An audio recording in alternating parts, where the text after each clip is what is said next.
Hello, everybody. Welcome to Dangerous Ideas. I'm Lee Camp. Let's do it. How are you out there? Welcome, welcome, welcome. And today I'm going to be getting into the insane vice presidential pick. I mean, did you expect anything less? Where the money came from to create the person we are now learning of named JD Vance. I don't know if you're like me, but I knew nothing about him before now because I don't study every last congressperson. Because Congress is bought off, and according to a large 2014 Princeton study, we have 0% chance of getting anything through Congress that America wants unless it aligns with corporate interests. So, that being said, I don't study every congressman. But we're going to get into who is JD Vance, what has he said, what does he care about, and does he matter? It's a trick question. No is the answer. So here we go. But before I get into that, I'm also going to get into some updates on Israel. We also have a guest joining us towards the end of the hour. And then I'm going to do a special segment for everybody over at Locals at the end of the hour as well.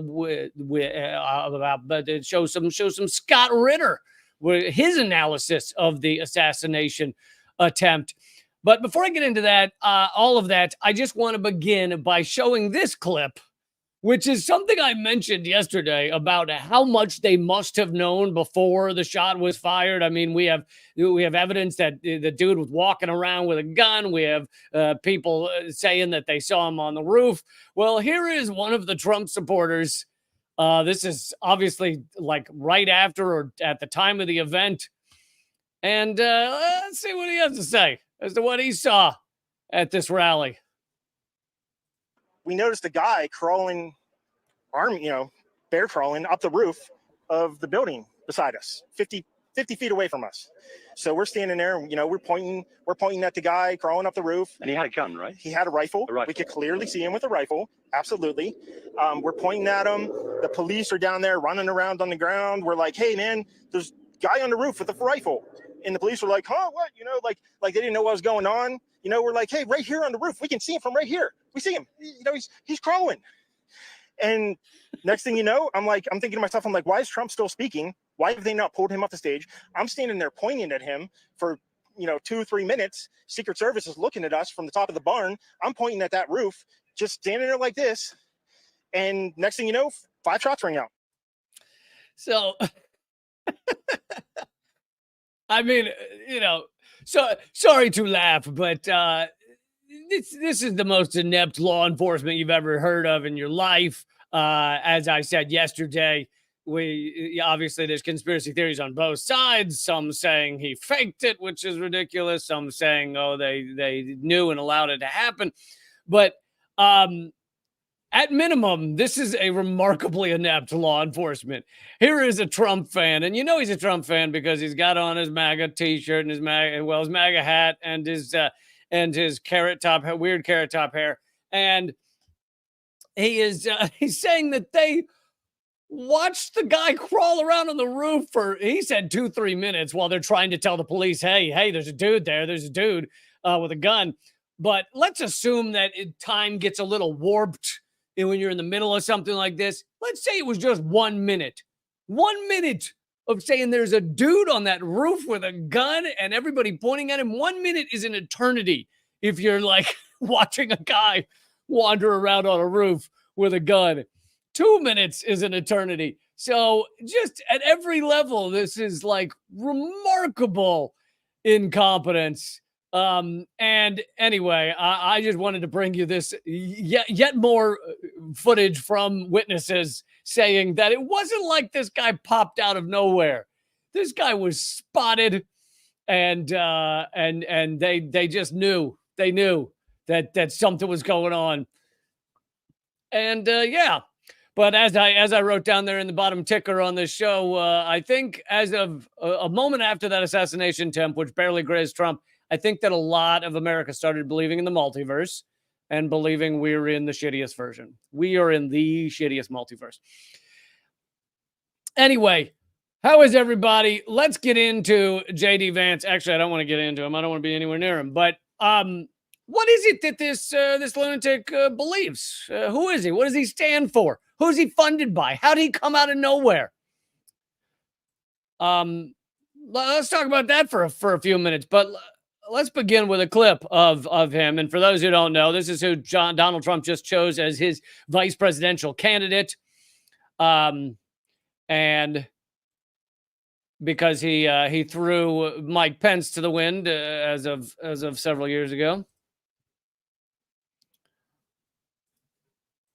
A lot of people recognize that we need to do something with Iran, but not these weak little.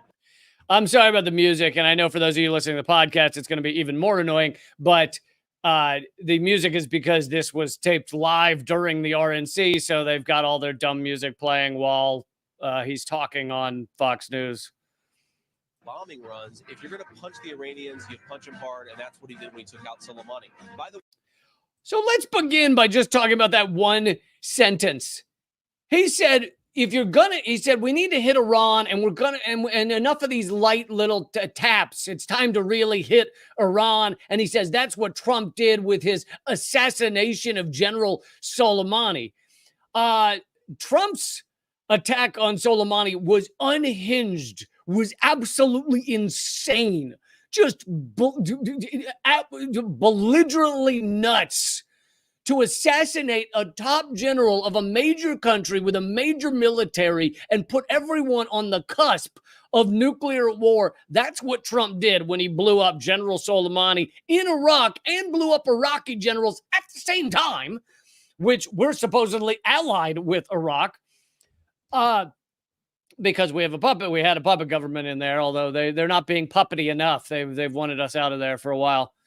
Let's keep going. By the way, that action, people said that it would lead to broader war. It actually brought peace. It actually checked the Iranians and slowed them down a little bit. Okay, that is remarkable bullshit. Remarkable bullshit. He said that assassinating Iran's top general brought peace. First of all, let's just begin with the fact that he's ignoring the fact that Iran actually did strike back, but they struck back in a way that was kind of the adults in the room. They didn't want it to spiral into nuclear war. They didn't want to murder everyone on the planet or allow that spiral to begin. So they actually fired back at the U.S. in a small way, hitting some U.S. bases in Iraq. Initially the U.S. said that no U.S. soldiers were killed by those strikes. Now, that was Iran's intention, was not to kill U.S. soldiers. I think ultimately they did admit that some U.S. soldiers were either killed or severely injured, but I don't remember the exact number. But the reason for that was because Iran said, hey, we're going to strike here, here, and here. Basically, we're going to show that you can't just murder our top general and we won't do anything, but we're going to warn you ahead of time, and we're going to make them like pinprick type attacks because we don't want this spiraling out of control. So again, Iran being the adult in the room, while you have the U.S. and Israel behaving like absolutely unhinged morons. And this lunatic, JD Vance, says, look at how great a job that did of creating peace. It slowed Iran down. Slowed Iran down from what? We ripped up the Iranian nuclear deal. It did not slow Iran down. If anything, it made Iran then attack U.S. military bases. It's just everything. I mean, I know. How shocked should we be that a Republican who is now Donald Trump's pick for VP is going to make up a false reality? But anyway. But let me just say something about this Iran issue, because maybe the most important diplomatic breakthrough of the Trump administration was the Abraham Accords. If you want to check Iran, the way to do it is to, one, withdraw their oil money, which of course Joe Biden's been bad about, but you've also got to enable the Israelis and the Sunni Arab states to work together and actually provide a counterbalance to Iran. So he says that that they've checked Iran. He can't pronounce the name. I know it is 4 letters. It is very difficult to pronounce 4 letters. But he said, oh, they were able to check Iran by taking away their oil money. And first of all, they did not check Iran. They haven't like collapsed Iran, which is what they want to do. In fact, Iran is stronger than perhaps they've been in decades and decades. Their military is very strong. They have stronger alliances with many countries like Russia and China than they used to. And so it's all garbage. But on top of that, you'll notice that he is very particular about the oil money. You got to stop their oil money. Well, as I've said many times, why is the U.S. so eager to stop the oil money of so many countries, of Iran, of Syria, of Libya, of Iraq, of Venezuela? Why do we have to stop the oil money? Because guess what that oil money is? It ain't petrodollars. It's outside of petrodollars. It is the non-petrodollar oil money. In order for the US dollar to be its most powerful, to be its most disastrous for the world, you need as much as possible oil being sold in US dollars, and we go after the countries that sell oil outside of US dollars, and we've collapsed many of them. I mean, Syria's not quite collapsed, but pretty close. You've got 94% of Syrians living under the poverty line, so it's largely collapsed. We also stole the third of Syria. We continue to occupy the third of Syria that has most of their oil fields. Why is it that the U.S. is still occupying part of Syria, particularly the area that has a lot of their oil fields? I wonder. It's not because we're stealing. I mean, we do steal some oil from Syria, but it's not like the vast majority of it. No. The real reason is to stop it from pumping non-petrodollar oil.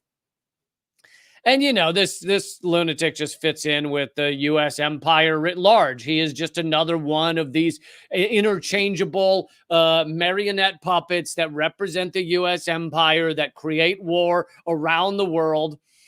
And, yeah. Joe Biden has done nothing.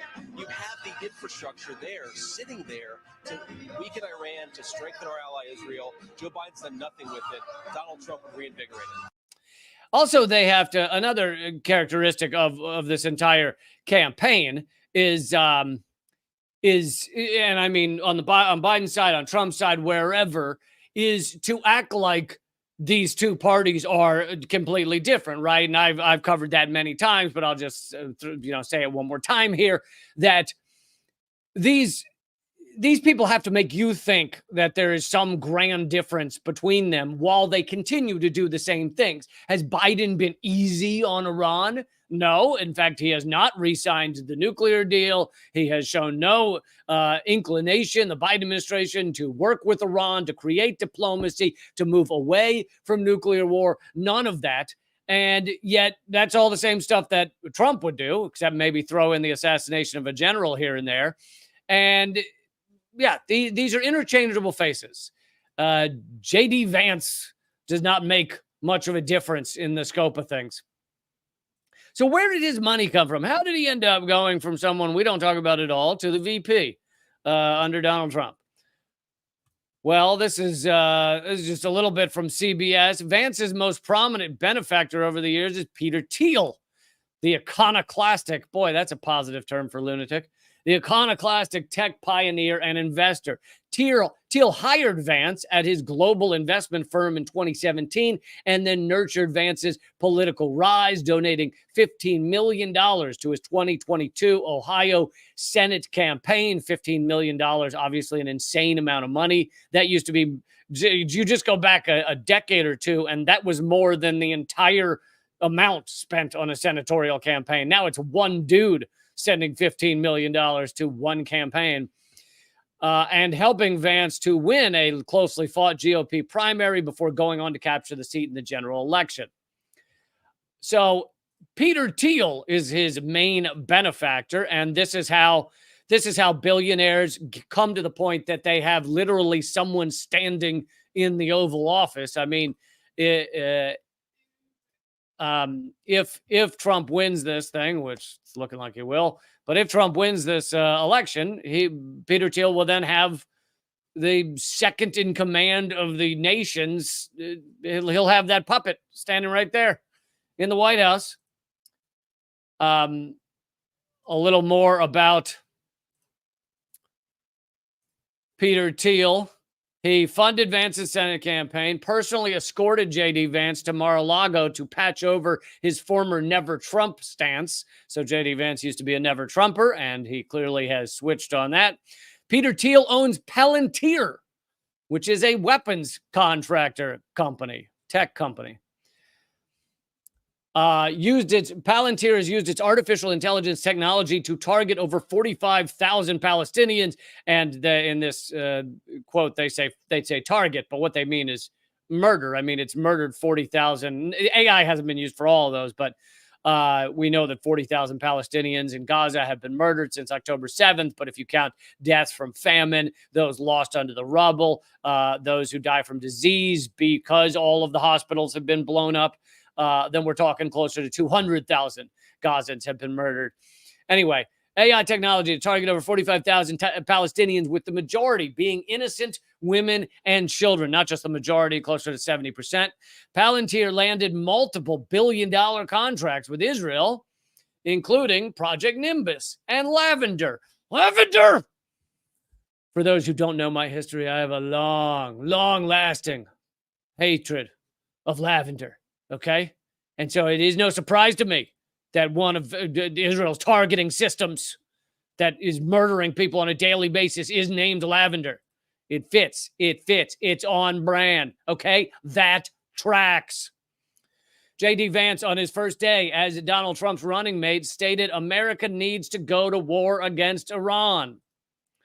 War with Iran would equate to billions in profits for Peter Thiel and Palantir. So you have a weapons contractor who is heavily funded, a man who is heavily pushing war with Iran, and it would make that man billions and billions more to add to his pile of billions so that he can swim naked through his stacks of money like Scrooge McDuck.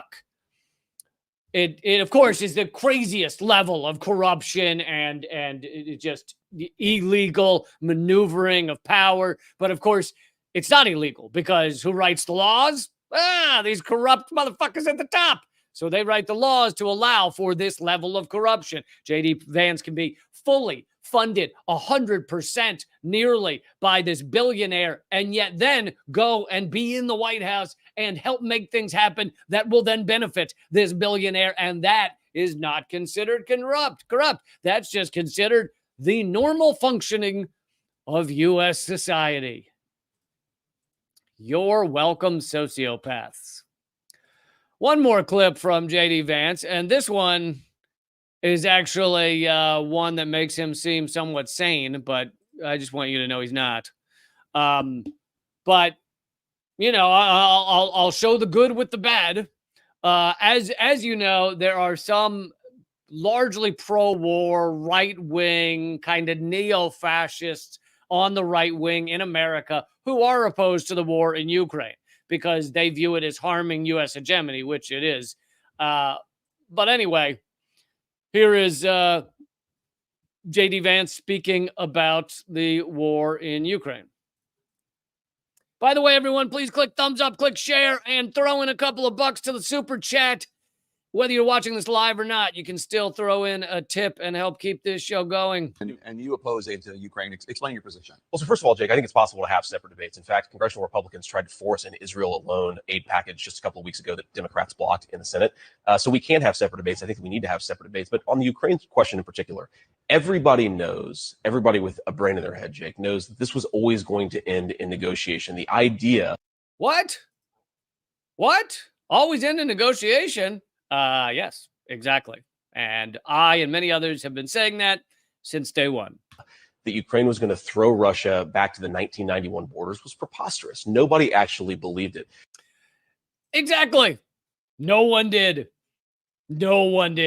But what he's speaking to is not just like, oh, those dummies, they thought Ukraine was going to win. No, the actually informed, actually intelligent, still sociopaths, but actually intelligent people at the top of the U.S. empire, they knew Ukraine was not going to win this war with Russia. They just knew that it or figured it would harm Russia.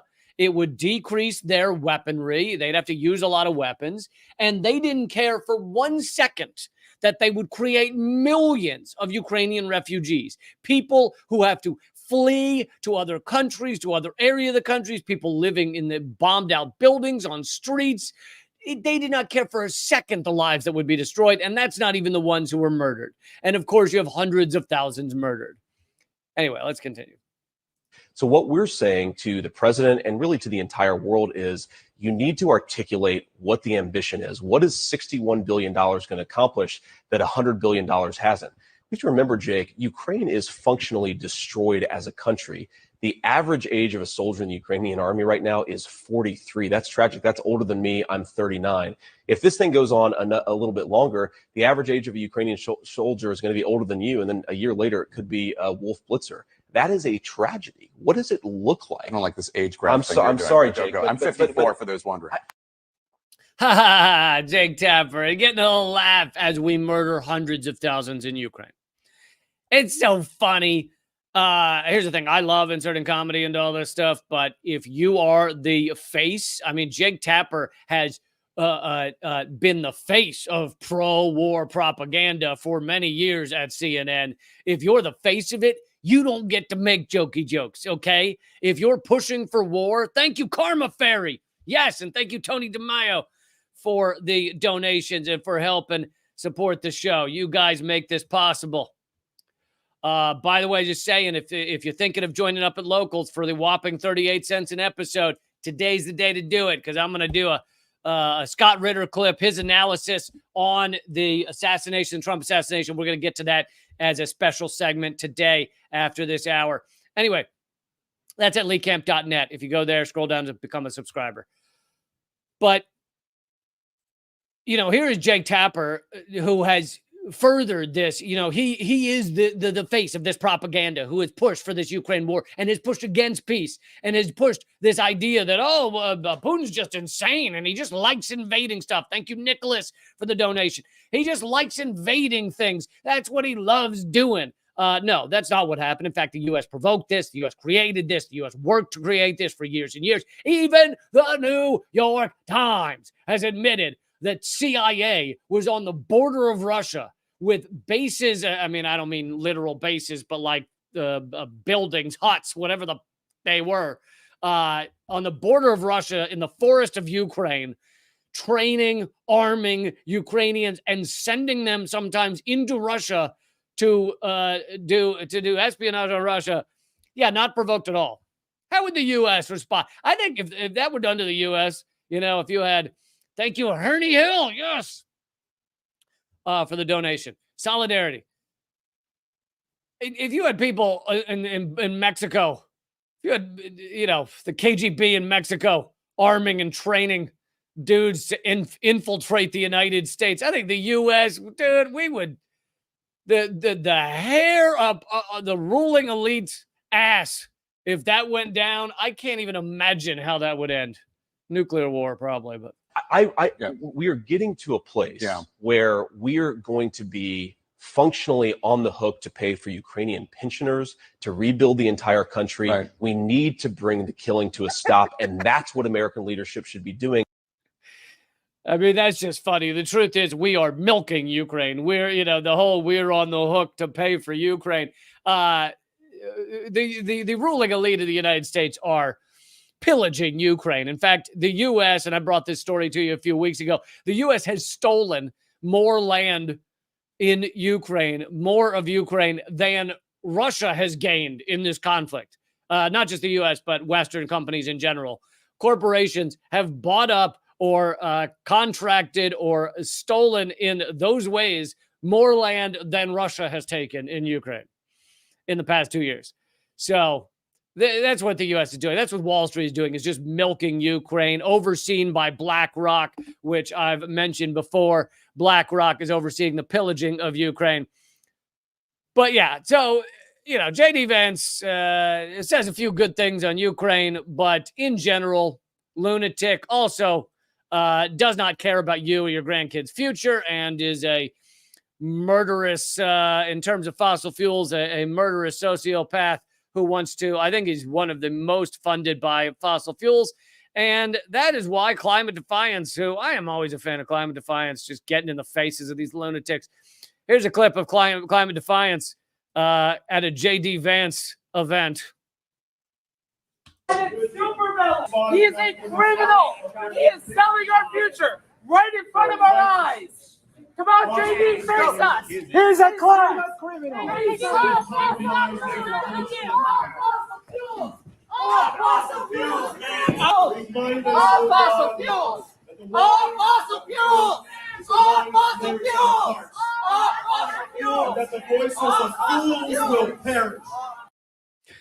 So, so that was a JD Vance event. Those of you who are listening to the podcast, which everybody can check out the podcast if you'd like. It's called the Lee Camp Show or Moment of Clarity. But what you can't see is they are being brutalized. I mean, that was one of the worst of all the times Climate Defiance has jumped up at events. That is one of the worst attacks I've seen. Just completely being brutalized. But they have a sign that says JD Vance is Big Oil's sugar daddy. So yet again, completely funded by Big Oil. And yet again, the two parties are the same. In fact, Joe Biden, believe it or not, has managed to pump more oil than Donald Trump did. You would think Donald Trump would be more of a fossil fuel lunatic and maybe ideologically. Wow. I don't know. I kept hitting a wall on that word. Ideologically. Maybe he is, but in terms of what actually got pumped, Joe Biden has pumped more. Okay, I want to move on to Gaza and some updates there before we actually. So we have a guest coming on at 3:45, Samantha Celeste, a community and journalist, an activist journalist. I'm excited for that discussion.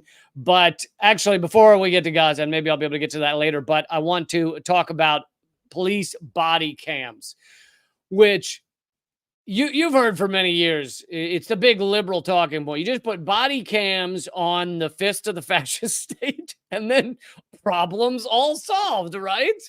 If you just stick a camera outward facing onto all of the fascists running around our streets, then there's no problem anymore. That's how that works. Maurice is asking, when am I going on Piers Morgan? I don't think Piers Morgan would have me on. I think he's afraid to have me on. No, I just I don't get those invites, you know. And I know Piers has on people he disagree with. That's kind of his thing. I've covered it many times that that his job is now to apparently just be obliterated in every debate he has by people who know more. But yeah, have not gotten that invite. I have gotten one invite from a mainstream media personality, which I will not reveal as of yet, and we'll see. I was about to go on, and then they said they're rescheduling, so we'll see if it happens. Free Expression over on Rumble just became a supporter. Thank you, Free Expression. Yes. Solidarity. You guys make this show possible. All right. So, police body cams. Yeah, I haven't. James is asking about going on Tucker Carlson. Haven't gotten that invite either. You know, if you guys have the time and you feel like it, you can pester these folks to invite me on, but I don't get those invites. I don't even get the Joe Rogan invite anymore. I went on his show twice, but that was over 5-6 years ago. Anyway, the police body cams is sold as the solution to police violence. And yet you might notice, has police violence ended across America with more body cams? Has this solved the problem? Interesting. Well, here's a lot of information about why that is. And this guy has done great journalistic work. He is on Twitter. His Twitter handle is Equality Alec, ALEC, if you want to look it up. Anyway, he says, I didn't fully know what to expect when I started digging into over a decade of record statements, financial data, and other information about police body cams. I suspected it to be troubling, but what I found shocked me. I also examined hundreds of news articles. He says the public campaign to sell body cams as a liberal reform, right? This was even liberals came along with this is what will fix it. This will make the police better. As a liberal reform is one of the great frauds of modern domestic U.S. propaganda. It carries profound lessons for anyone who cares about democracy. First, a fact many people don't know, is that police and prosecutors wanted body cams in most areas. I try and teach people media literacy, how to predict the events as well as I do.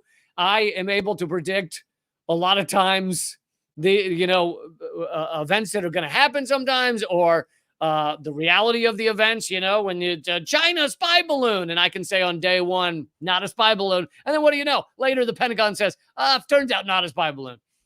Those type of things. How am I able to do so much predicting that ends up being accurate about 99% of the time? Well, one of the ways is look for who supports these changes. If the police want the change that you're pushing as police accountability, then it ain't much of a change, okay? If the police support it, that's a problem. That's a red flag that this is not what you think it is. Another example, a similar example, is Paris Climate Accords. When they were signing that, liberals across America were celebrating. Even I didn't celebrate, but even I was like, well, maybe it'll do something. But I did point out the fact that even big oil companies and big banks, maybe not all of them, but some of them, were saying the Paris Climate Accords is great. It's a good change. We need to create change. It's good change. And that should be a red flag right there, that the Paris Climate Accords was meaningless. And it's turned out to be borderline meaningless. If the big oil and big banks, the people who will be harmed most if fossil fuels stop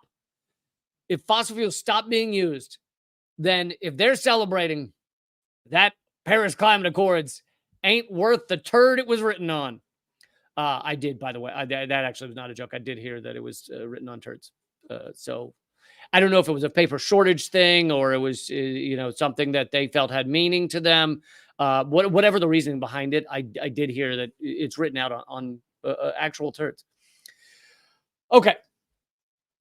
Police and prosecutors wanted the body cams. After the killing of Michael Brown in Ferguson 10 years ago generated massive public outrage about police violence, police and multi-billion-dollar surveillance companies realized they had an opportunity.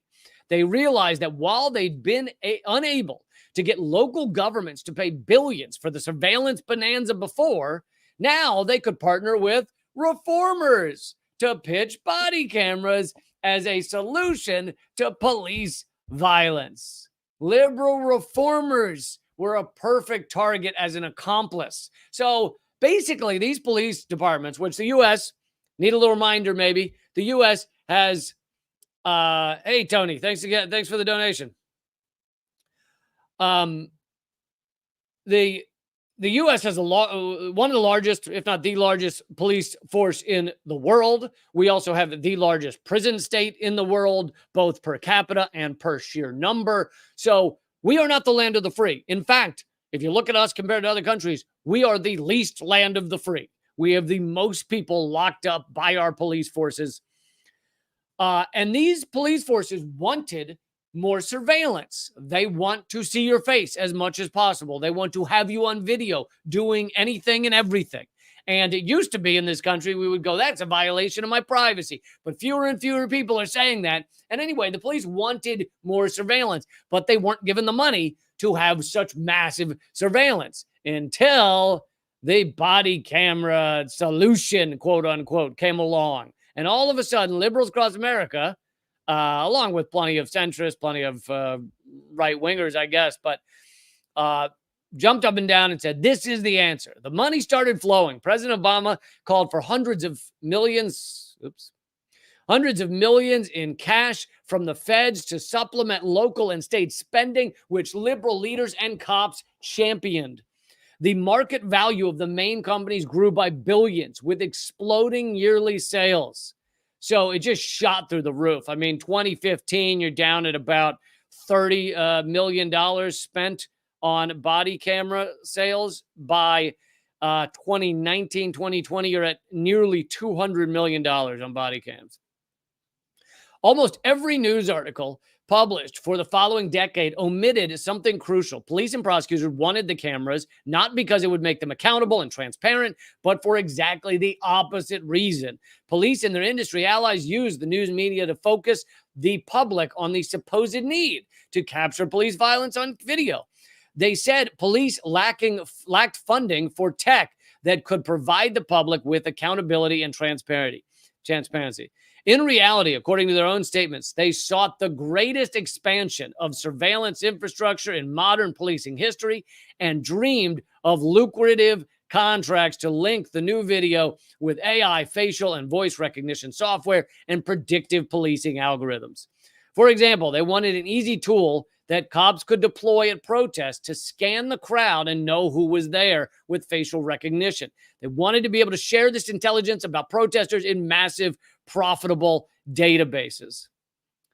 Cops and prosecutors also wanted them because it's the most powerful new form of evidence, outward-looking videos that bureaucrats could create, direct, curate, edit, and control both in terms of what's captured, what's left out, and at which political moment it's publicly released. So this is a key point. I think a lot of people, they hear about body cameras and they go, well, even if they wanted them, even if cops wanted them, if you have a video of what's going on, that's still good. That's good for the victims. That's good of police violence. That's good for the reality, actually knowing the reality of what happened. And you would think that's true. But here's the problem. If you have police cameras that no one can see unless it's chosen to be released by either the state, the city, or the police departments, and it varies state to state as to who makes that call. But if you don't get to see it, thank you, Kevin, for the donation. If you don't get to see it unless the state or the cops decide it's time for you to see it, then it's borderline meaningless. It's borderline meaningless. The cops are not going to reveal things that are bad for them. They're only going to use that footage when it's useful to their side of the argument, to their cause. That's when you're going to get that footage. And we've seen this again and again and again. And a great example is George Floyd. All right. George Floyd executed on camera by the police, by the cops. And it caused outrage across the country, obviously, sparked Black Lives Matter. But George Floyd, the video that sparked the outrage, that got everyone so furious, did not come from a body cam. The video that got the ball rolling and caused outrage around the world was from bystanders with their cell phones, videotaping it. The body cam footage from the officer that executed George Floyd didn't come out for a while afterwards. And in fact, he had that same cop had killed or almost killed several Chauvin, killed or almost killed several previous people, victims of his, with the same move, the kneeing on their throat.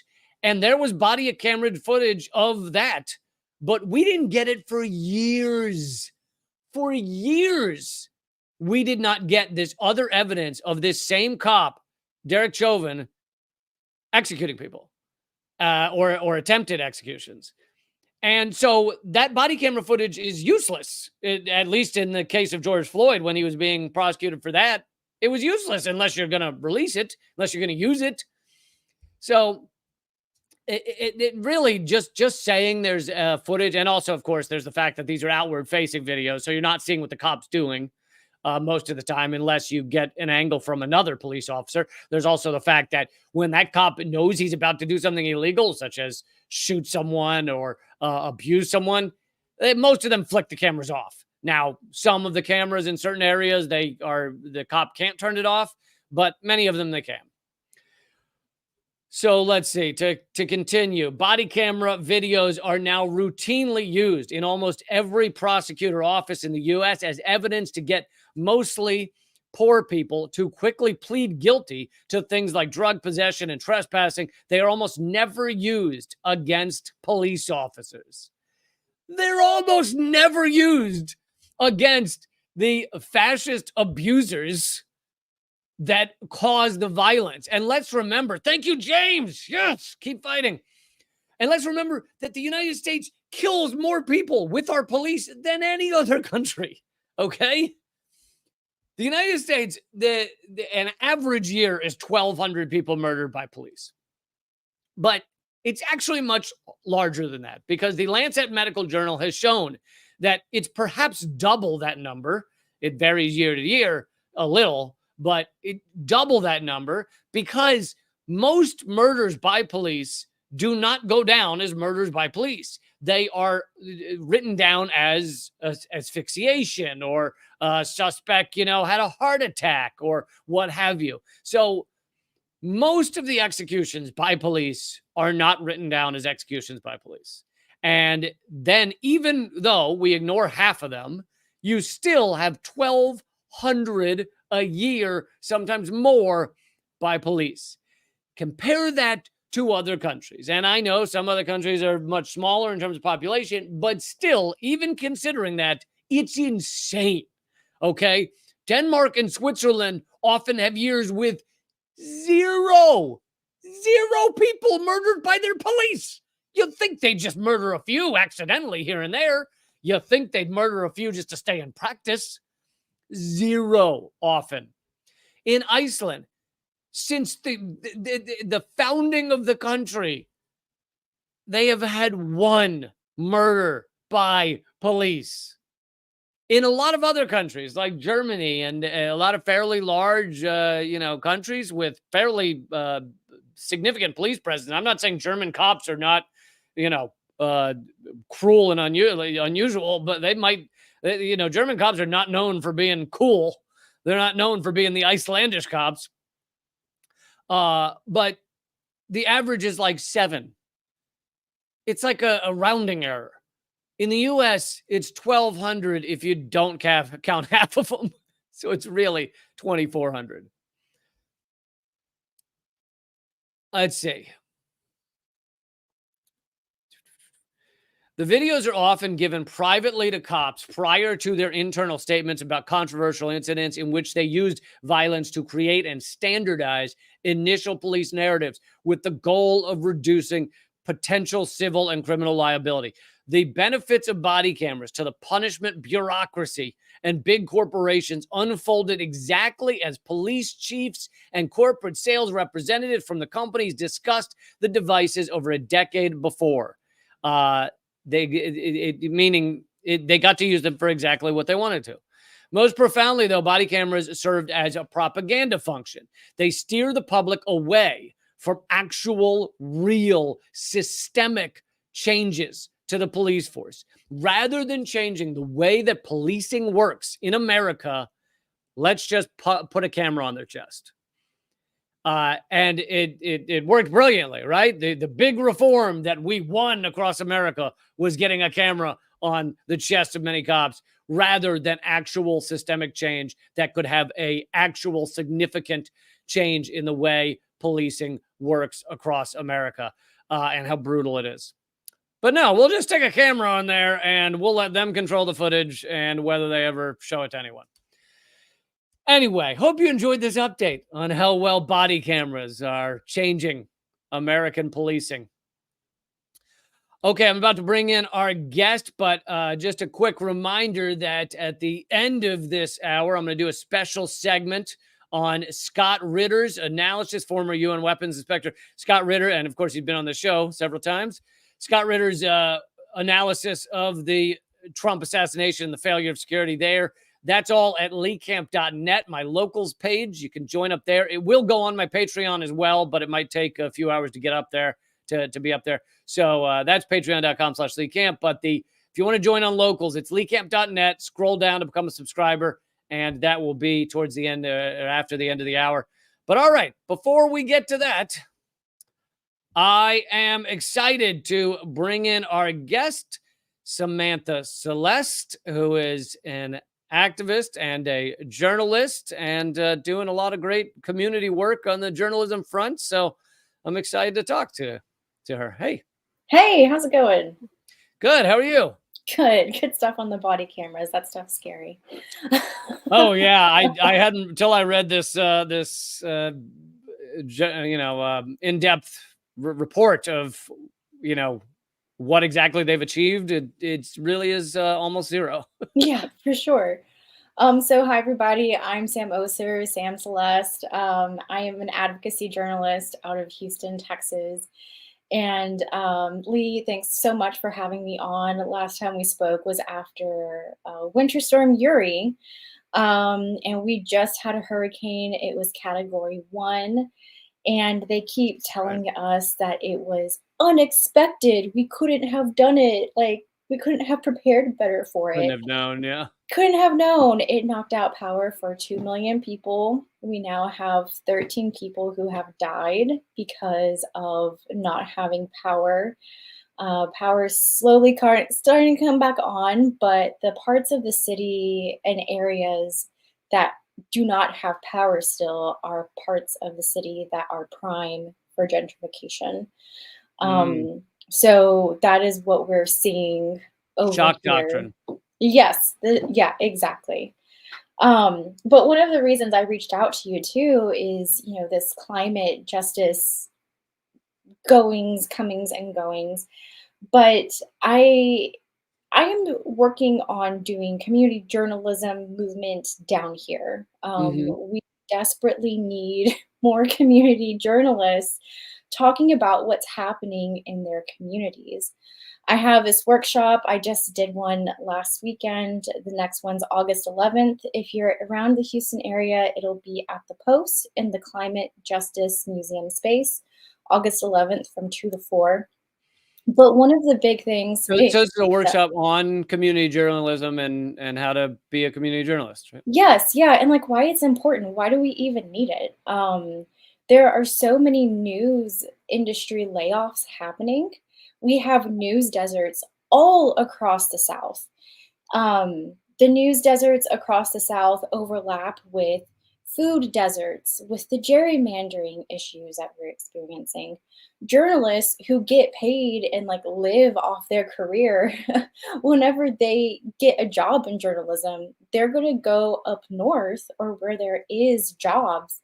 They're not going to be going to a news desert. So we really, really need it in the news deserts in the South, particularly, or anywhere there's a climate issue. Yeah, that's a great term, news desert. I don't know if I've heard people using that before, but those have heavily increased with like Sinclair buying up all the outlets and becoming one voice. There's those hilarious montages of them all speaking the same story across the country, and of course that's done in newspapers as well. But it's not as funny to show people newspapers repeating themselves as on-air anchors repeating themselves. It's so scary. But yeah, talk a little more about that and the crushing of community journalism and perhaps maybe the topics that community journalism is most important in serving. Right, for sure. So, so it's the crushing of the news industry where, like the news outlets are getting bought out by monopolies. They're like, oh, this isn't serving the almighty dollar, so we're just going to shut it down. And that's where these communication news gaps happen in our communities. As far as what topics need to be covered, so we just, my first workshop was actually this past Sunday, and the topics that came about were really around climate. And like we just experienced this Category 1 hurricane. Can I also throw in here? I think a large section of Texas had lost power because of the heat, because that draws on the electric grid, and then there's blackouts because of that. And so there was a large section of Texas that went like 4 days without power in 105 degrees. Yes, yeah, exactly. And there's still a few thousand without power even after this hurricane. That people who don't have power, and again, it's in the parts of town where it's prime gentrification. Like they're wanting to kick out these people so that they could get this land. But some of the topics that they brought up was specifically about what they are experiencing in the brunt of systemic oppression. So forcefully having dinner by candlelight. They were also wanting to do some more analysis. The Texas Environmental Commission on Environmental Quality, TCEQ, something like that. They put out reports, and all these reports are just bullshit. Sorry, I don't know if I'm allowed to cuss, but they're wrong. Please, no fucking cussing on this show. Okay, cool. Fucking noted. And they were talking about wanting to do an analysis on all these reports that come out to pick apart why it's propaganda and why it's fake. Why the power outage is fake, or the Not hurricane? the power is fake? outage, the reports that come out of the Commission on Environmental Quality, because they're constantly putting out reports. And a lot of the reports benefit Centerpoint or benefit the oil giants around here. They don't actually Right. represent the community experiencing the brunt of it all. And how did in order to be a community journalist, an advocacy journalist, did you do a lot of training, or did you just decide you were doing it? Because I think a lot of people are like, oh, well, I would like to do something like that, but you know, I haven't gone to high level universities or things like that. So I originally went to school for journalism, and then I was like, actually, I want money evenings and weekends. So then I went into marketing, and then I wanted weed to be legal in Texas because, like, why wasn't it? And then that opened the abolition can of worms, and I was like, damn, what I'm doing is not enough. And then I went into electoral work, and as we know, electoral politics sucks. And you changed everything with electoralism, right? Yeah, I changed everything from within the system, Lee. It's like all fixed. No, but like none of that worked. So I came back to journalism, and then I actually met Jordan Sheraton, and I was with him on Truth Against the Machine, and then I was with him for some of Status Quo at the very beginnings of it. But it was so very national, and I wanted to do things in my backyard, like. What are things around me that I could actually bring truth to power? Luckily, I have bridges collapsing in my backyard here in Baltimore, so that was easy to. Oh, see, there we go, right there.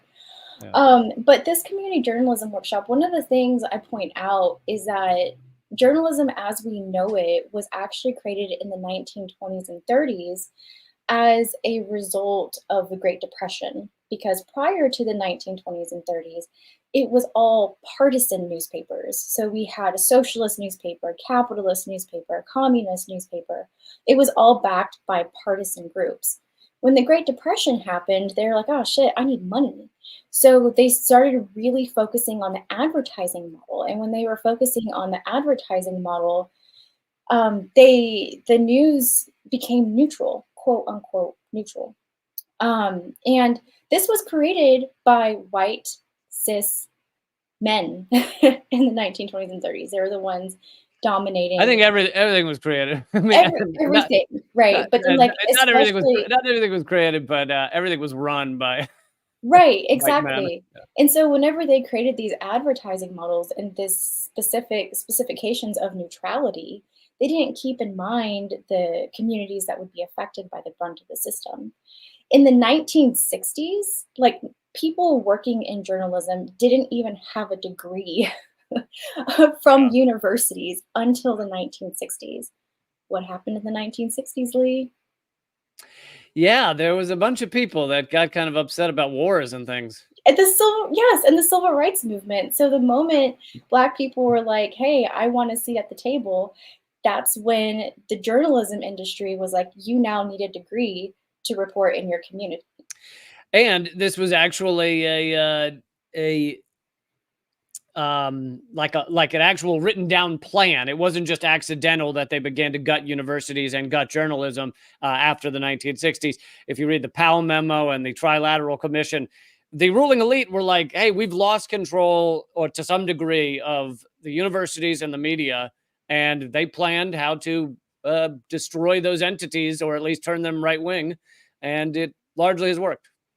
Yeah, and I mean, for all these reasons that we just discussed, community journalism is so, so important.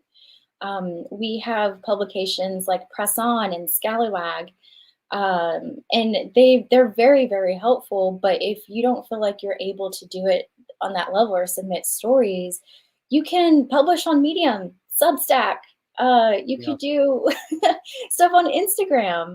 We have all these free tools for you to report in your community to bring truth to power. Speaking of publishing, I'll bring up one of your articles on, and this is both local and national. You wrote about the Stop Cop City connection to Houston. Can Hmm. you talk some about that Cop City and perhaps maybe also other stories you're proud to have covered recently? Yeah, for sure. So, Stop Cop City, if you guys aren't familiar with it, it is a very incredibly fascist police state driven movement happening across the US, but there's one particular one happening in Atlanta where it'll be gutting a forest for this city, for this cop city. It's a training facility on how to stop terrorists. For some reason, it's not enough to create these awful fascist training facilities. They also want to knock down forests when they do it. They also want to knock down forests while they do it. And this is one of the largest urban forests in the US, which is just even that much more heartbreaking. And one of the funders of this Stop Cop City, they actually have an office in Houston. I'm forgetting the names off the top of my head just because I wrote that piece last year. Yeah. But Well, it's the South River Forest and yeah, Atlanta Police Foundation. yeah, so they are Jones Day, Greenberg Torrig, they're the ones. They are investing in Oh, Cop City. there they are. Yeah. Yeah, King and Spalding LLP. There's a few of them where they are funding the Police Foundation in Atlanta, and they have offices, like corporate offices here in Houston.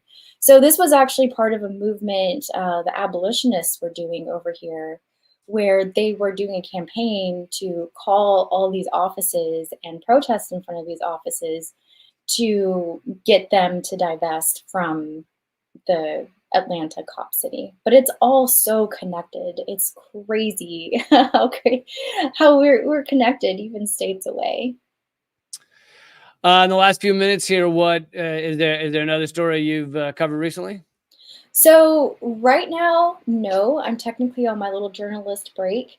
I am focusing on these community journalism workshops because Really cool. you don't have to have a degree to talk about what's happening in your community.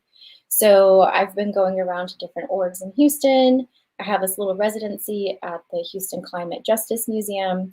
And right now, that is the main focus. I think the last interview I did was maybe a month ago, and we talk about data justice and how our data infrastructure in the United States is actually very, very weak.